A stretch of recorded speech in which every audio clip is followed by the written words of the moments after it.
दुनिया एक इम्तिहान का घर है। अल्लाह ताला हर बंदे को कभी खुशी, कभी गम, कभी आसानी और कभी मुसीबत के जरिए आजमाइश देता है।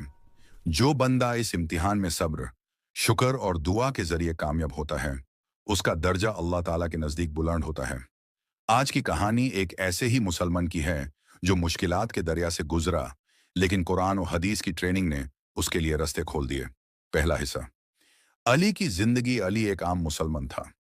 एक छोटे शहर में रहता, छोटी सी दुकान चलाता। नमाजी, सीधा साधा और नेक दिल इंसान। उसके चेहरे पर नूर था, लेकिन जिंदगी में एक के बाद एक मुश्किल उसकी हिम्मत तोड़ने लगी। दुकान में नुकसान होने लगा, कर्ज चढ़ गया, माँ की तबीयत खराब हो गई, दोस्त और रिश्तेदार उसका साथ छोड़ने लगे। अली रातों को जग कर रोते हुए सिर्फ एक सवाल करता, या अल्लाह, ये सब मेरे साथ क्यों हो रहा है? मैं तो नमाज भी पढ़ता हूँ, जाकत भी देता हूँ, कभी किसी का बुरा नहीं चाहा। लेकिन उसी वक्त उसके दिल में कुरान की एक आयत गूंजती, और जरूर हम तुम्हें कुछ खौफ, भूख, माल, जान और फलौन के नुकसान से आजमाएंगे, और सब्र करने वालों को खुशखबरी दे दो। सूरह बकरा 155। अली ने समझ लिया कि यह सब अल्लाह का इम्तिहान है, और इस वक्त उसे सब्र की ट्रेनिंग लेनी होगी। दूसरा हिस्सा। सब्र की ट्रेनिंग। अली ने अपनी जिंदगी का निजाम बदलने का फैसला किया। सुबह तहज्जुद में उठकर अल्लाह से लंबी दुआ करता। दिन में दुकान खोलते वक्त सूरह यासीन पढ़कर काम शुरू करता। हर मुश्किल को कहने लगा, इन्ना लिल्लाहि व इन्ना इलैहि राजिऊन। धीरे धीरे उसने महसूस किया कि दिल का बोझ हल्का होने लगा है। एक शेख ने उससे कहा, बेटा, मुसीबत में सब्र करना सिर्फ बर्दाश्त करना नहीं, बल्कि अल्लाह के फैसले को रजामंदी के साथ कबूल करना है। यह बात आली के दिल को लग गई। उसने अपनी माँ की खिदमत को इबादत समझकर अपनी जिंदगी का मकसद बना लिया। तीसरा हिस्सा। दुआ की तकात। एक रात अली बहुत गमगीन था। माँ की तबीयत और खराब हो गई थी, दुकान बिल्कुल बंद होने के कगार पर थी। उसने सजदे में गिरकर रो रो कर दुआ की, या अल्लाह, तेरे नबी ने कहा है कि दुआ मोमी का हथियार है।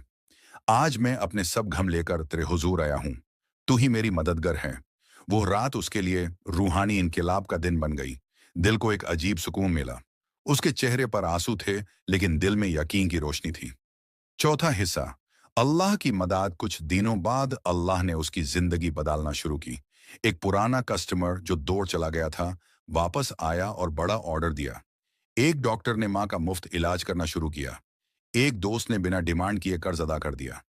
अली समझ गया कि अल्लाह अपने बंदे का सब्र और दुआ कभी जाया नहीं करता। कुरान में भी फरमाया गया है, तुम मुझे पुकारो, मैं तुम्हारी दुआ कबूल करूंगा। सूरह गफिर 60। पांचवा हिस्सा। सबक। कुछ महीने बाद अली की जिंदगी बिल्कुल बदल गई।